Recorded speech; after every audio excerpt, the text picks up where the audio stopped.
Hi, everybody, and happy Sunday. I hope you enjoyed the practice today. Discipline.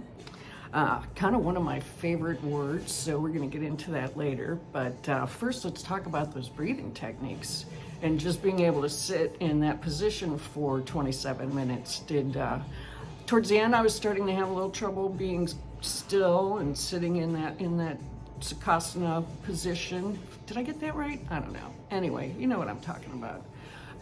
And then at the end, doing the 8 in and 8 out, I had to really think about that. And like my friend Jane says, hi Jane, it's kind of strange that, being as old as I am and that, you have to really think about breathing when it's such an integral part of what you do every day. But anyway, beyond that, I thought I'd get back to the topic of discipline. And no, not this kind of discipline.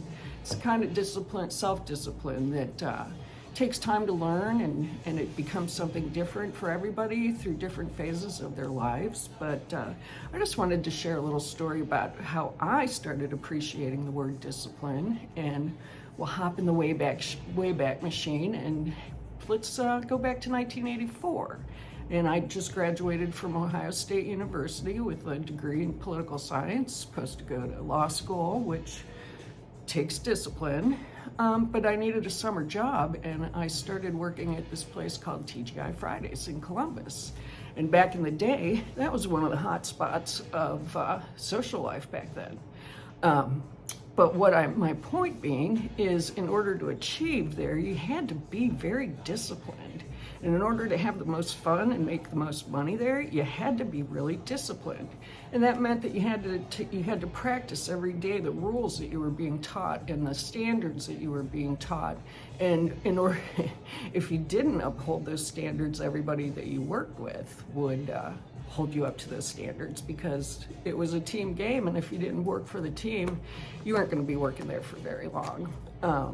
I got transferred in 1986 up to the Mayfield store, which at the time, and I was going to be training as a bartender. And at the time, that was one of the busiest bars that TGI Fridays had. I mean, on a regular basis, there'd be 5, 6, 7 deep at the bar on any given night. And in order to work that crowd and be able to make drinks and be able to live up to the standards that you had to live up to. I mean, when you counted your drawer at the end of the night, you had $3. You could be off $3 one way, $3 the other way, but you really probably wanted to be right on the money.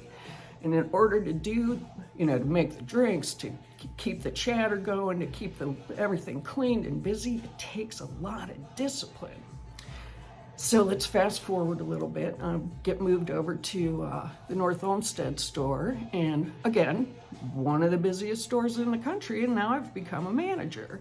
And boy, now you have to be able to have the self-discipline to be able to learn every single job in the building, because in order to have a cohesive team, you have to be able to show them that you're not going to ask them to do anything that you weren't willing to do yourself in terms of getting the job done. Now, that doesn't mean I had to do their job, but I had to make sure that they were trained properly for their job, make sure that they, had their uniforms, had all the tools they needed in order for people to do their job. But, it took a lot of self-discipline to do that. Anyway, long story short is that it really taught me that in order to be able to do the best that you can in any given job, position, whatever it is you choose to do, you have to be disciplined.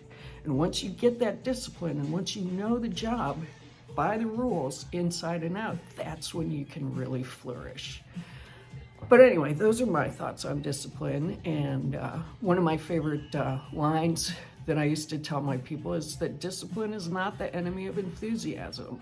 The discipline makes it so that you can do the job well enough that you can have the enthusiasm that you need to be really great at it. Anyway, that was my thought on discipline, and I hope it's in some level it might inspire you. Who knows? I am going to sign off right now because it's time to start thinking about some football today. And it seems kind of weird coming out of my mouth, but that's what's happening in this house today. So wishing you a wonderful, wonderful rest of your weekend. Go Browns. Thank you for being here, and see you on the mat. Have a great day.